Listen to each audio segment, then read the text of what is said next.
Posted by you/never speak of it again. When I was a teenager, my friend and I came up with the idea to write a list of life goals on a piece of paper for our older selves. We placed our papers inside a lockable box without showing each other what we had written. My friend was the more responsible one between the two of us and the least likely to open the box prematurely, so we both agreed he would keep the box and store it somewhere in his parents' basement until we were old enough to open it together. Life went on, and eventually, we forgot about the box. Fast forward to my friend's father passing away, which left him with the house he grew up in but no living parents. My friend made plans to turn the house into an Airbnb. A couple of weeks ago, I got an unexpected call from him. We were no longer as close, so phone calls between us were somewhat uncommon. He informed me about his dad, the house, and then mentioned what he had found in his parents' basement, the box. I encouraged him to open it then and there and read what we had written while we were on the phone, but he suggested making it more meaningful by meeting up and reading it in person. Cut to the two of us becoming the four of us at the meeting because our girlfriends had also become invested and involved. So there we all were, at my friend's parents' house, enjoying good food and good company.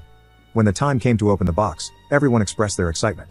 My friend and I had totally forgotten what we'd written, so all of us were going in blind. A toolbox was required to open the box because the key for the padlock was nowhere to be found. My friend gave me his list, and I gave him mine. Our girlfriends insisted on it. I was the first to read. My friend had the following things on his list. 1. Fix my teeth. 2. Make money. 3. Learn other languages. 4. Travel. 5. Learn to cook. 6. Eat healthy. 7. Lose my virginity. 8. Study. 9. Teach. 10. Continue skateboarding until I die. My friend's list was fun for everyone. However, he seemed hesitant to read my list. As soon as he said it might be better if I read my list in private, all of us, including me, egged him on to just read the damn thing. My friend reluctantly read the following out loud. 1. Tell Josh I want to be his bottom. That was literally all I wrote. My friend, aka Josh, flipped the piece of paper so that all of us could see the drawing I had made of the two of us smashing. No one seemed to know how to react. I attempted to break the awkward silence by pointing out that I was obviously joking when I wrote that. My friend backed me up and said it was totally in character for teenage me to make gay jokes at inappropriate times. Everyone kind of filed my comment under boys will be boys and laughed it off. That being said, my girlfriend was not laughing during our drive home. She was too busy questioning me about my sexuality. She didn't stop with the questions until I finally confessed that I was, in fact, bisexual, something I had never actually shared with anyone before. Needless to say, that revelation created tension between us, even though I've assured her that I'm not attracted to anyone else but her.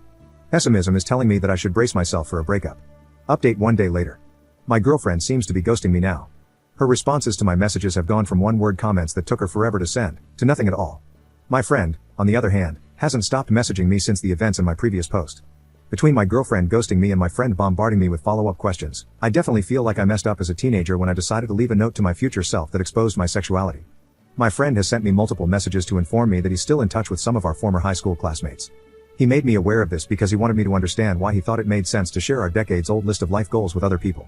At first, I had no problem with it because I assumed everyone who knew me in high school would just laugh at my list and add it to all the other dumb stuff I said and did as a teenager. According to my friend, our former high school buddies did, in fact, laugh, but they also added my gay joke, or gag, or whatever it was, to their own little list of clues that apparently made them doubt my straightness throughout high school. My friend said that nothing about me had ever made him question my sexuality, but he was starting to feel like he might have missed something because it seemed like he was the only person in our circle of friends who hadn't connected the dots. I didn't know how to respond to that, but I managed to answer every question he had for me as truthfully as possible. Yes, it was more than just a gay joke. Yes, I wanted to be more than friends. No, I didn't know our friends had realized I had an inner twink. No, our friendship didn't fizzle out after high school because I had feelings for him. Yes, I'm into girls and guys. I could go on and on. My friend apologized for putting me on the spot and promised to make an effort to spend more time with me in person so that he can learn more about what makes me me. Like old times, but gayer, I guess. He even joked about setting me up with his male friends in case my relationship comes to an end. The last few days have been an emotionally exhausting experience. I've unintentionally come out twice now. So much for waiting until I was ready. Second update 6 days later. My family now knows I'm bi. My girlfriend shared the news with her gym partner, aka my sister, who then informed our parents. I had no idea any of this was happening until I recently visited my mom and dad. What was supposed to be nothing more than the usual hey mom, hey dad, hey totally straight son, blah blah blah unexpectedly became an obvious case of there's an elephant in the room. As soon as my parents asked me how things were going with my girlfriend, I knew they knew. My mom and dad never really cared about who I dated, so for them to suddenly be interested in my relationship made me feel like something was up. When I asked my parents what was going on, my mom and dad looked at each other like they were telepathically trying to figure out who was going to take the lead. My mom decided to step up and do the talking, but she became emotional before she even opened her mouth. My dad took over and said my mom was still processing what my sister had shared with them about my transition from only girls to not only girls. I didn't have to ask how my sister found out. I knew she must have heard it from my girlfriend since the two of them often worked out together. My mom, mid-tears, asked the universe, or whatever, if none of her children were straight. She was referring to both my brother and sister being gay.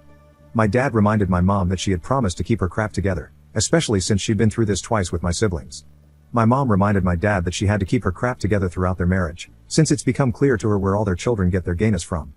I didn't know what that meant, and I didn't really want to know, so I interrupted whatever was happening between my mom and dad to tell both of them that, for the record, I was not gay, I was bi, but I was still the same person, and I would appreciate it if life could continue as if nothing had changed. I was practically pleading with my parents to please go on with their lives and leave my sexuality out of it, because it was beginning to feel like I'd been bi for just a few days and now nothing seemed the same. I was able to diffuse the tension between my parents, albeit just for that moment, and managed to get a group hug out of it. Would I call that a happily ever after? Not at all. It was an okayish ever after. Sadly, the same cannot be said about my relationship. My girlfriend and I broke up. She said her religion left no room in her life for a boyfriend who liked other guys.